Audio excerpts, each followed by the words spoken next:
ನಮಸ್ಕಾರ ಸ್ನೇಹಿತರೆ, ತಮ್ಮೆಲ್ಲರಿಗೂ ತಿಳಿದಂಗೆ ಮೊನ್ನೆ ಮಂಡ್ಯ ಆಯಿತು.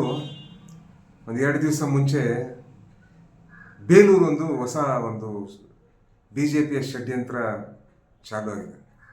ಸ್ನೇಹಿತರೆ, ಇಲ್ಲಿ ಏನಾಗಿದೆ, ನಾನು ಹೇಳಿದೆ ಅಲ್ವಾ, ಒಕ್ಕಲಿಗ ಬೆಲ್ಟಲ್ಲಿ BJP ಹಾಗೂ RSS ಮತ್ತು ಸಂಘದ ಕಣ್ಣು ಅವ್ರ ಮೇಲೆ ಬಿಟ್ಬಿಟ್ಟಿದೆ. ಹೆಂಗನ್ನ ಮಾಡಿ ಹಳೆ ಮೈಸೂರು ಭಾಗದ ಒಕ್ಕಲಿಗ ಬೆಲ್ಟನ್ನು ಕೈವಶ ಮಾಡ್ಕೋಬೇಕು. ಇದಕ್ಕೆ ಏನಾಗಬೇಕು ಮಾಡಬೇಕು ಅಂದರೆ ಕೋಮವಾದದ ಬೆಂಕಿ ಹಚ್ಚಬೇಕು, ಜಾತಿವಾದದ ಬೆಂಕಿ ಹಚ್ಚಬೇಕು.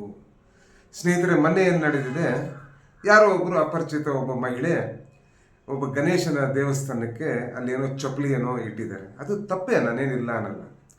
ಅದಾದ ತಕ್ಷಣ ಯಾರನ್ನೋ ಒಬ್ಬರು ನೀತಿವಂತರು ಹಾಗೂ ಈ ದೇಶದ ಪ್ರಜೆ ಏನು ಮಾಡಬೇಕು ಅಂದರೆ ಪೊಲೀಸರಿಗೆ ಕಂಪ್ಲೇಂಟ್ ಕೊಡಬೇಕು. ಪೊಲೀಸರು ಅದಕ್ಕೆ ಏನು ಬೇಕೋ ಅದಕ್ಕೆ ಮಾಡಿದ್ರು. ಆದರೆ ಸಡನ್ನಾಗಿ ನಮ್ಮ CT ರವಿ ಹಾಗೂ ಆ ಬೇಲೂರು ಕ್ಷೇತ್ರದ BJP ಶಾಸಕ ಇಲ್ಲಿ ಬೆಂಕಿ ಹಚ್ಚೋ ಒಳ್ಳೆ ಸದಾವಕಾಶ ಇದೆ ಅಂತ ಫುಲ್ ಬೊಬ್ಬೆ ಹೊಡೆಯೋಕ್ಕೆ ಸ್ಟಾರ್ಟ್ ಮಾಡಿದ್ರು. ಏನಂತ ಹೇಳಿದ್ರು ನೋಡಿ, ಅಲ್ಲಿ ಎಲ್ಲೋ ಚಿಕ್ಕ ಮಕ್ಕಳು ಅವತ್ತು ಗಣೇಶನ ಇದರಲ್ಲಿ ಸ್ವಲ್ಪ ಏನೋ ಉಗಿದಿದ್ದು ಅದು ಇದಿತ್ತಲ್ವಾ, ಆ ಥರ ತೊಗೊಂಡ್ಬಿಟ್ಟು ನೋಡಿ ಇಂಥವರೇ ಈ ಕೆಲಸ ಮಾಡಿರೋದು ಅಂತ ದೊಡ್ಡ ಮಟ್ಟದ ಅಲ್ಲಿ ಬೆಂಕಿ ಹಚ್ಚೋಕ್ಕೆ ಶುರು ಹಚ್ಕೊಂಡ್ಬಿಟ್ರೆ. CT ಅವರೇ, ಸ್ವಲ್ಪ ತಲೆ ಇದೆ ಅನ್ರಿ, ನಿಮಗೆ ಅರ್ಥ ಮಾಡ್ಕೊಳ್ರಿ. ಇವತ್ತು ನೋಡಿ, ನೀವು ಅಲ್ಲಿ ಬೆಂಕಿ ಹಚ್ಚೋಕ್ಕೆ ಪ್ರಯತ್ನ ಪಟ್ರಿ. ಬೈ ಚಾನ್ಸು ಪೊಲೀಸ್ ಎಲ್ಲ ತನಿಖೆ ಆದಮೇಲೆ ಇವಾಗ ಸ್ನೇಹಿತರಿಗೆ ಗೊತ್ತಾಗಿರೋದು ಏನಂದರೆ, ಅಲ್ಲಿ ಮುಮ್ತಾಜ್ ಅಲ್ಲ, ಲೀಲಮ್ಮ ಅನ್ನೋ ಹಿಂದೂ ಮಹಿಳೆಯಿಂದ ಅದು ಆಗಿರೋದು. ಆಮೇಲೆ ಆ ಹಿಂದೂ ಮಹಿಳೆ ಸ್ವಲ್ಪ ತಲೆ ಕೆಟ್ಟಿದೆ, ಶಿ ಈಸ್ ಮೆಂಟಲಿ ಅನ್ಸ್ಟೇಬಲ್ ಅಂತ ಗೊತ್ತಾಗಿದೆ. ಸೊ ಸ್ನೇಹಿತರೆ, ಅರ್ಥ ಮಾಡ್ಕೊಳ್ಳಿ, ಈ ಲೀಲಮ್ಮ ಅಲ್ಲದೆ ಏನನ್ನ ಮುಮ್ತಾಜು ಇಲ್ಲಾಂದ್ರೆ ಫಾತಿಮಾ ಆಗಿದ್ರೆ ಇದೇ CT ರವಿ, ಇದೇ ಆ ಬೇಲೂರಿನ ಶಾಸಕ ಯಾರು ಸುರೇಶ್ ಇದ್ದಾರೋ ಬೆಂಕಿ ಹಚ್ಚಿಬಿಡೋರು. ಸ್ನೇಹಿತರೆ, ಹೆಂಗೆ ಮದ್ದೂರಲ್ಲಾಗಿದೆ ಅದೇ ರೀತಿ ಮಂಡ್ಯ ಆಯಿತು. ಈಗ ಹಾಸನಿಗೆ ಒಂದು ದೊಡ್ಡ ಮಟ್ಟದ ಕೋಮು ಪ್ರಚೋದನೆ ಕೊಟ್ಬಿಟ್ಟು ಒಂದು ದೊಡ್ಡ ಕೋಮು ಸಂಘರ್ಷವನ್ನು ಶುರು ಹಚ್ಕೊಂಡ್ಬಿಡೋರು. ಅದಕ್ಕೆ ಹೇಳೋದು, ಯಾವತ್ತಾದ್ರೂ ಸ್ವಲ್ಪ ವಿವೇಚನೆ ಇಟ್ಕೊಳ್ಳಿ. ಬೆಂಕಿ ಹಚ್ಚೋದು ಈಸಿ, ಸುಮ್ಮನೆ ಬೆಂಕಿ ಹಚ್ಬಿಟ್ರೆ ಒಂದು ಬೆಂಕಿ ಕಡ್ಡಿ ತೊಗೊಂಡು ಬೆಂಕಿ ಹಚ್ಬಿಟ್ರೆ ಆದರೆ ಅದನ್ನು ಆರಿಸೋದು ಎಷ್ಟು ಕಷ್ಟ.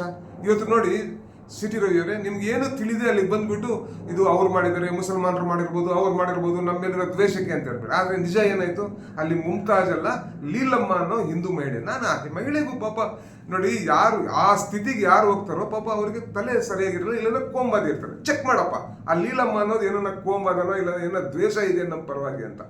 ಸೊ ನಾನು ಎಲ್ಲರಿಗೂ ಹೇಳೋದು ಒಂದೇ, ಈ ಜಾತಿವಾದಿಗಳು, ಈ ಕೋಮುವಾದಿಗಳು, ಈ ಸಂಘದವರು, BJPಗರು, RSSಗರು, ಇವರೆಲ್ಲರೂ ಕಂಟಿನ್ಯೂಸ್ ಬೇಸಿಸಲ್ಲಿ ಈ ಸಮಾಜದಲ್ಲಿ ಹಿಂದೂ ಮುಸ್ಲಿಂ ದ್ವೇಷದ ಬೆಂಕಿ ಹಚ್ಚೋಕೆ ತಯಾರಿರ್ತಾರೆ. ಸ್ನೇಹಿತರೆ, ನೀವು ಯಾರು ಈ ಕೋಮು ಪ್ರಚೋದನೆಗೆ ನೀವು ಭಾಗಿಯಾಗಬೇಡಿ, ಅರ್ಥ ಮಾಡ್ಕೊಳ್ಳಿ. ಸ್ವಲ್ಪ ಇದ್ದಿದ್ರೆ, ಆ ಲೀಲಮ್ಮ ಅಲ್ಲದೆ ಮುಮ್ತಾಜು ಫಾತಿಮಾ ಇದ್ದಿದ್ರೆ 100% ಬೇಲೂರು ಇವತ್ತು ಇನ್ನೊಂದು ವಾರ ಉರಿ ಬೆಂಕಿ ಹಚ್ಬಿಡೋರು.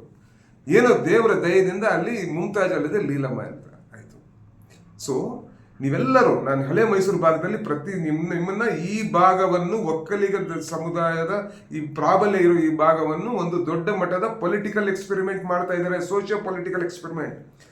ನಿಮ್ಮಲ್ಲೆಲ್ಲ ದ್ವೇಷ ಭಾವನೆ ಹುಟ್ಟಿಸಿ ನೀವು ಹಿಂದೂ ಮುಸ್ಲಿಂ ಇಬ್ಬರು ಕಚ್ಚಾಡೋ ಒಂದು ದೊಡ್ಡ ಮಟ್ಟದ ಷಡ್ಯಂತ್ರ ನಡೀತಾ ಇದೆ CT ರವಿ ಮತ್ತೆ ಅವರ ಸಂಗಡಿಗರಿಂದ. ಇದಕ್ಕೆ ಯಾರು ಬಲಿಯಾಗಬೇಡಿ, ಅರ್ಥ ಮಾಡ್ಕೊಳ್ಳಿ. ಈ ಹಿಂದೂ ಮುಸ್ಲಿಂ ಗಲಾಟೆ ಆಗಬೇಕು, ಯಾಕಂದ್ರೆ BJP ಹತ್ರ ಏನೂ ಇಲ್ಲ, ಸಂಘದ ಹತ್ರ ಇನ್ನು ಬೇರೆ ಏನೂ ಇಲ್ಲ. ಇವಾಗ ಕುಮಾರಸ್ವಾಮಿ ಅವರು ಅವ್ರ ಜೊತೆ ಸೇರ್ಕೊಂಡಿದ್ದಾರೆ. ಈಗ ಏನಪ್ಪ ಅಂದರೆ, ಈ ಪ್ರದೇಶದಲ್ಲಿ ಕೋಮುಗಲಭೆ ಮಾಡಿಬಿಟ್ಟು ಹಿಂದೂ ಮುಸ್ಲಿಂನ ಪೋಲರೈಸ್ ಮಾಡಿಬಿಟ್ಟು ಅದರಲ್ಲಿ ಮುಖ್ಯವಾಗಿ ಒಕ್ಕಲಿಗರ ಮನಸ್ಸನ್ನು ಕೆಡಿಸುವಲು ಇವರು ಪ್ರಯತ್ನ ಪಡ್ತಾ ಇದ್ದಾರೆ. ಒಕ್ಕಲಿಗರೇ, ದಯವಿಟ್ಟು ಅರ್ಥ ಮಾಡ್ಕೊಳ್ಳಿ, ನೀವು ಕುವೆಂಪುವಿನ ಅನ್ಯಾಯಿಗಳು. ನಾವು ಮುಸಲ್ಮಾನರು ಎಲ್ಲರೂ ಜೊತೆಯಲ್ಲಿದ್ದವರು ಅಲ್ವಾ. ಸೊ ಇಂಥ ಷಡ್ಯಂತ್ರಕ್ಕೆ, ಕೋಮುವಾದಿಗಳ ಷಡ್ಯಂತ್ರಕ್ಕೆ ನೀವು ಬೀಳಬಾರ್ದು. ಇಂಥವ್ರಿಗೆಲ್ಲ ತಕ್ಕ ಪಾಠ ಕಳಿಸ್ಬೇಕು. ಮುಂಬರುವ ಚುನಾವಣೆಗಳಲ್ಲಿ ಈ CT ರವಿ, BJP, RSSಗೆ ಇಲ್ಲಿ ಎಲ್ಲೂ ಠಿಕಾಣ ಕೊಡಬಾರ್ದು ಅಂತ ಹೇಳಿ ನನ್ನ ಮಾತನ್ನು ಮುಗಿಸ್ತೇನೆ. ಜೈ ಹಿಂದ್, ಜೈ ಕರ್ನಾಟಕ ಮಾತೆ.